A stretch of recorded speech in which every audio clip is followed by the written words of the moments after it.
Well, it's lovely to be with you. This date's been in my diary for about 3 years, and then COVID came. But it's great to be here. And I'll just speak to you briefly. I won't keep you over time today. Didn't you find it a fascinating verse that we read earlier? The end of John's Gospel, it says, and many other things Jesus did. And if they were all written down, the world itself would not be big enough to contain the books that should be written. And I find it fascinating. I write books. I find it fascinating. I know the Holy Spirit guided the gospel writers, but they had to sit down and work out, guys, what do we put in and what do we leave out? What should we, well, put in about Peter denying him, because there will be some people who will deny him. And put in this and put in that. And my wife and I have been married a long time. And when we'd been married just a couple of years, there was a knock on our door one Christmas night, 2 days before Christmas. And I opened it, there's a man standing in the darkness. I half recognized him. He used to come to our little Sunday school. My parents didn't go to church, but a little gospel hall on the corner of my street, and my mother sent me along there. And Ronnie used to be brought there by the superintendent from a children's home where he lived. He didn't have a family of his own. Slightly educationally challenged, and he was living rough when he left the children's home, and he's in his late 20s now, and I opened the door and he's standing there. I said, "How did you find me?" He said, "Somebody told me where you live." In his right hand he's got a black plastic bag with all his worldly possessions in, and in his left hand a frozen chicken. And I said, "It's Ronnie, isn't it? Where'd you get your chicken?" He said, "Somebody gave it to me for Christmas." I said, "Come on in, Diane, we'll cook your chicken for you." And he never left. He lived with us for 45 years. I was a lawyer then in the law practice, and Ronnie got a job as a dustman. And I used to go to the law practice, and I'd drop him off in the dust yard on the way to work, and I'd get home at night, and he'd be sat in a chair smiling, always smiling. And I'd say to him, "Ronnie, when I come home, you're always giggling. What amuses you so much?" Robbie said, "When you take me to work in the mornings." The other men say to me, "Who's that brings you to work in the car?" And I say, "Oh, that's my lawyer." Oh, I thought a lot about that. I don't think Ronnie was proud of being taken to work by a lawyer. Do you know what I think it was? He never had a mother take him first day of school. He never had a mother brush away the tears he went into the playground. Never had a dad say when he was 11, "How did it go in the big school today, son?" And now he's a man, and at last somebody is at the gate. And ladies and gentlemen, we're a mixed audience. I know almost none of you, but I'm telling you, all kinds of people here today. Some of you feel so close to God you could reach out and touch him. Others are quite sure you believe nothing at all. You've been dragged here by a friend. If we went outside, we'd see your heel marks in the car park where you bravely fought the last 50 meters. Some of you are doing well, some of you are struggling. Some of your kids are doing great, some of your kids are breaking your heart. Some single, some married, some old, some young, some healthy, all kinds of people. But I'm telling you this, there comes a time in every one of our lives when we need somebody at the gate. Whether we're a homeless guy, whether we're whatever, we need somebody at the gate. We come to a time in our lives for most of us where we just need to reach out. And when they got together and thought, what shall we put in this story? What are we going to put in? We've got to put in what happened with that woman. Do you remember that day we were there with him? We were on our way to that little girl's home where she was 12 and she was so sick. And we're in the crowd. And guys, do you remember what happened? There was a woman in that crowd. She had a blood disorder. It meant that in Jewish society, she was unclean. If you touched her, you had to go home and wash from head to foot. If she sat on your bed, you had to burn the bed. If she sat on your chair, you had to throw the chair out. She should have never been out in public. But she hears that Jesus is coming to town. And she knows in him is not only her only hope, this is her last hope. And this dear woman somehow gets the courage to go out amongst people again. And the young teacher is walking along. There's a big crowd around him, and she can't get close to him. But as he goes by, she suddenly thinks, if only and she just reaches out and manages to touch the very edge of his cloak. And then it's as if the film freezes. Just stops. And the teacher says, who touched me? And the disciples say, well, we're all touching you. Guys, do you remember we said that to him? Do you remember when we said, well, we're all touching? No, somebody touched me. And the woman comes forward and she spills out a whole story. And he says a lovely thing to her. He says, daughter, your faith has made you well. Go in peace. That lovely Jewish word, shalom, daughter. I think a lot about that woman. I once had a letter in care of the family that I know word for word. A woman wrote to me, she said, Rob, thanks for coming to our town with your seminar. I really enjoyed it. I was a disappointment on my father. He wanted a son. He never hugged me. He never praised me. He never told me he loved me. He thought praise might make me big-headed. I know he was a product of his generation. But my self-esteem is very low. I'm often depressed. I'm riddled with guilt. And then she wrote these words. I am 85 years old. 85. I've tried to imagine as a little girl of 4 running home with a painting for him. And he would say, cows don't have 5 legs, cows have 4 legs. Dressing as a teenager to please him. Do you know what? She wanted to be an actress. He wanted her to be a chartered accountant. Nothing wrong with that. Except she was meant to dance her way through life on stages. And she spent 40 years crunching numbers. And now she's near the end of her life. And he's long since gone. But even now, he's like a ghost at her shoulder, demanding she become somebody she just can't be. And I sometimes wonder if she was in the crowd, would she reach out and touch somebody who knew her better than she knew herself, but still loved her? Listen, whatever you believe or don't believe here this morning, wherever you are in your life, there is somebody who knows you better than you know yourself and still loves you.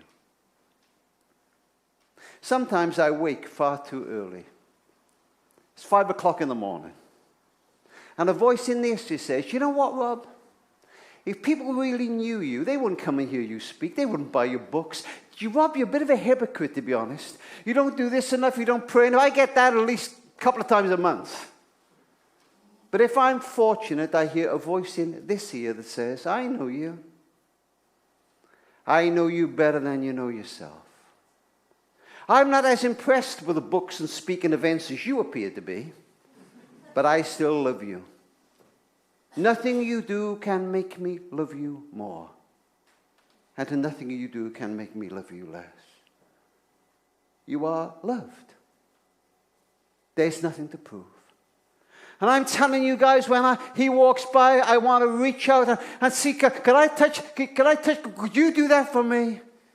I once saw a school photograph that made me cry. It was of a class of 34 kids.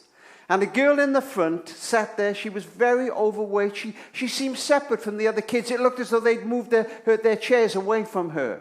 She looked out from behind thick pebble glasses. I said to my friend's daughter, tell me about this girl. They said, oh, you know, nobody wants to sit by her. She's hopeless at sport. She's hopeless at academic subjects. She's last in all the quizzes. She smells a little. Nobody wants to be her friend. I felt a tear roll down my face. I wanted to find that young girl. I wanted to say, I would love to be your friend. Could I sit by you?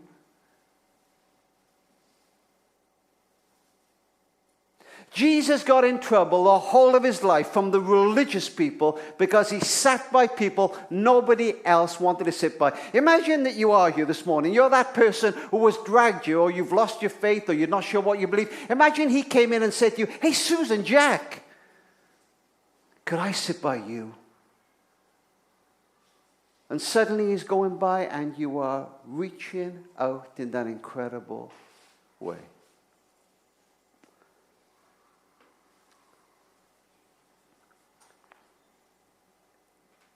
Itzhak Perlman may be the greatest violinist the world has ever seen. And here's the deal when Perlman plays at your concert. The audience are in place. The conductor's in place. The orchestra in place. And then Perlman comes on stage.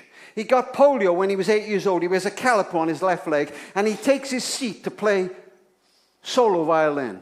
Straightens his left leg, takes the caliper off. And tonight it is Perlman they've come to listen to. Because it's a piece with a 6-minute violin solo at the end. Very difficult. They've come to hear Perlman. 30 seconds into that 6-minute piece, one of Perlman's 4 strings breaks.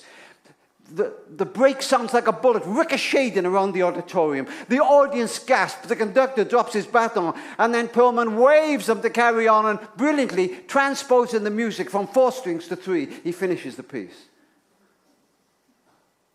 When he finished, there was sweat coming off his brow. And in the auditorium for about 10 seconds, there's total silence. And then people go crazy. They're standing, they're banging their hands together. The orchestra are banging their instruments. They've been in the presence of genius. And Perlman calls for silence and a microphone. And when they give it to him, he shouts the same thing into the darkness of the auditorium twice. All my life, it has been my mission to make music from what remains. All my life, it has been my mission to make music from what remains. We're a mixed bunch of people. But none of us, not you, not me, can do anything about yesterday. But as he goes by in the crowd, we can understand our real position and think, you know what, I can't make it on my own. Sometimes people say to me, perhaps in an interview, your faith in God is a crutch. I say, you're probably right. But I was never meant to make it on my own. This life's too hard. I was meant to lean. I was meant to lean. And as he goes by in the crowd, I reach out and I think, if only I can. And suddenly I am face to face with one who could not know me better and could not love me more. I'm done, except for this. I'm going to end by telling you my favorite story in the whole world. I was running a creative writing course in a prison on Thursday morning. And one of the men said, I read one of your books, and this story was in your book. I loved that story. And I said, well, at the end, I'll tell it to you, and I'll tell it to you as I close. By the way, thanks for listening to Care for the Family's little presentation. If you want to help us, I'll be in the back room and sign a book for you afterwards. But I'm going to end this morning by telling you my favorite story in the whole world. So kick your shoes off, I'll tell you a story. So a little boy whose parents owned one of the very first telephones. He said, I lived on the plains in America, and they delivered it. It was a wooden thing, and my mother would wind it up, and she would say, information, please. And her voice would say, this is information. And my mother would ask the information, please, to get a number or prophesy the weather or tell her the time. It was incredible. And he said, one day I was 9 years old and my pants were out. And I banged my thumb with a hammer. There was no point crying because there's nobody in. And then I remembered the telephone. And I got a stool and I stood on it and I wound it up and I said, information, please. And a voice said, this is information. And I said, I banged my thumb. And information, please, said, is your mummy in? No.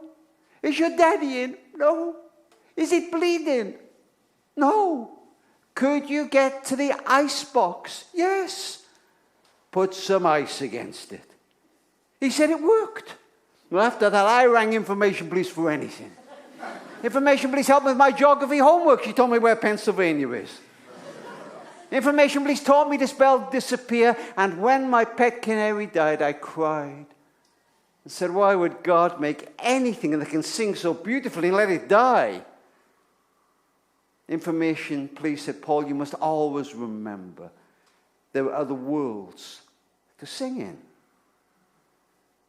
And then my parents moved to New York City, and I was out of her area. And anyway, I didn't believe information police would live with this new plastic phone, and I never rang her again. till I was 24 years old. And I flew into an airport near my old town, and I am in the lounge there. I look at the phone and think, I wonder. And I dial and I say, information, please. And the voice says, this is information.